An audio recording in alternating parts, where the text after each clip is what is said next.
ಒಂದೇ ದಿನ 18 ಗುಳಿಗ ದೈವಗಳಿಗೆ ಗಗ್ಗರ ಸೇವೆ. ಒಂದೇ ದಿನ 18 ಗುಳಿಗ ದೈವಗಳಿಗೆ ಗಗ್ಗರ ಸೇವೆಯನ್ನ ಮಾಡಲಾಗಿದೆ. ಒಂದೇ ದಿನ ಎರಡೆರಡು ಬಾರಿ ಗಗ್ಗರ ಸೇವೆಯನ್ನ ಇಲ್ಲಿ ನೆರವೇರಿಸಲಾಗಿದೆ.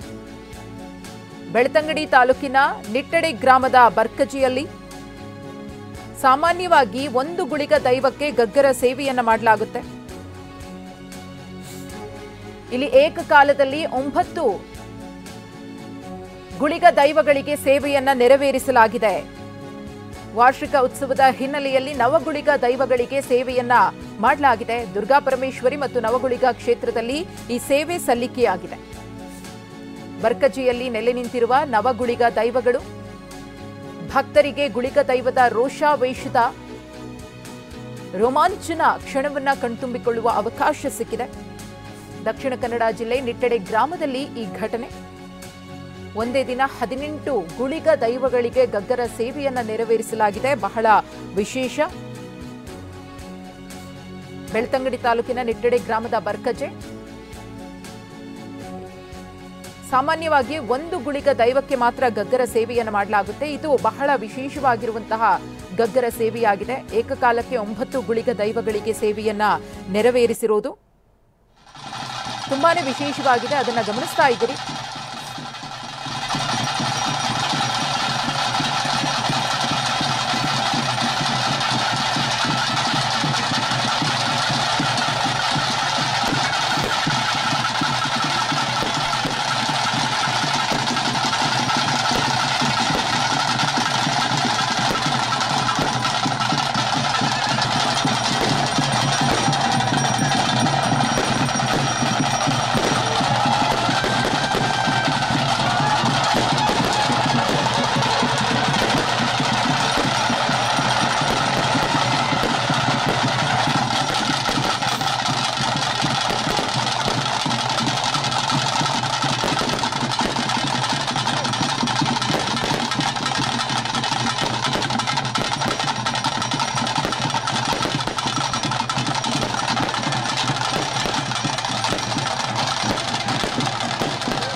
ದೃಶ್ಯಾವಳಿಗಳಲ್ಲಿ ಗಮನಿಸ್ತಾ ಇದ್ದೀರಿ ಯಾವ ರೀತಿಯಾಗಿ ಗಗ್ಗರ ಸೇವೆ ನೆರವೇರಿದೆ ಅಂತ ಹೇಳಿ. ಇದನ್ನ ಸಾಕಷ್ಟು ಸಂಖ್ಯೆಯಲ್ಲಿ ಭಕ್ತರು ಬಂದು ಕಣ್ತುಂಬಿಕೊಂಡಿದ್ದಾರೆ. ಕರಾವಳಿ ಭಾಗದಲ್ಲಿ ಗುಳಿಗ ದೈವದ ಆರಾಧನೆಗೆ ವಿಶೇಷ ಸ್ಥಾನಮಾನವಿದೆ, ಆಕರ್ಷಣೆ ಇದೆ.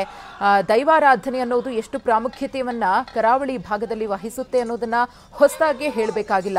ಆದರೆ ಇದು ಬಹಳ ವಿಶೇಷವಾದಂತಹ ಒಂದು ಗುಳಿಗ ಸೇವೆ. ಯಾಕಂದ್ರೆ ಒಂದೇ ಬಾರಿಗೆ ಸಾಮಾನ್ಯವಾಗಿ ಒಂದು ಗುಳಿಗ ಸೇವೆ ನಡೆಯುತ್ತೆ. ಆದರೆ ಇಲ್ಲಿ ಮಾತ್ರ ಬೆಳ್ತಂಗಡಿ ತಾಲೂಕಿನ ನಿಟ್ಟಡೆ ಗ್ರಾಮದ ಬರ್ಕಜಿಯಲ್ಲಿ ದುರ್ಗಾ ಪರಮೇಶ್ವರಿ ನವಗುಳಿಗ ಕ್ಷೇತ್ರದಲ್ಲಿ ನವಗುಳಿಗ ದೈವ ನೆಲೆಯೂರಿದೆ. ಒಂದೇ ದಿನ ಒಂದೇ ಬಾರಿ ಈ ನವಗುಳಿಗ ದೈವಗಳಿಗೆ ಗಗ್ಗರ ಸೇವೆಯನ್ನ ಮಾಡಲಾಗಿದೆ. ವಾರ್ಷಿಕೋತ್ಸವದ ಅತ್ಯಂತ ಸಡಗರ ಸಂಭ್ರಮದಲ್ಲಿ ನೆರವೇರಿರುವಂತಹ ಈ ಒಂದು ಏಕಕಾಲದಲ್ಲಿ ನಡೆದ 9 ಮಂದಿಯ ದೈವ ನರ್ತಕರ ಗುಳಿಗ ಸೇವೆಯನ್ನ ಸಾಕಷ್ಟು ಸಂಖ್ಯೆಯಲ್ಲಿ ನೆರೆದಿದ್ದಂತಹ ಭಕ್ತರು ಕಣ್ತುಂಬಿಕೊಂಡಿದ್ದಾರೆ. ರೋಮಾಂಚನಕಾರಿ ದೃಶ್ಯ, ಬಹಳ ವಿಶೇಷವಾಗಿತ್ತು. ದೈವಾರಾಧನೆಗೆ ಎಷ್ಟು ಪ್ರಾಮುಖ್ಯತೆ ಇದೆಯೋ ಅದೇ ರೀತಿಯಾಗಿ ಧಾರ್ಮಿಕ ವಿಧಿವಿಧಾನಗಳೆಲ್ಲವೂ ಕೂಡ ನೆರವೇರಿದೆ.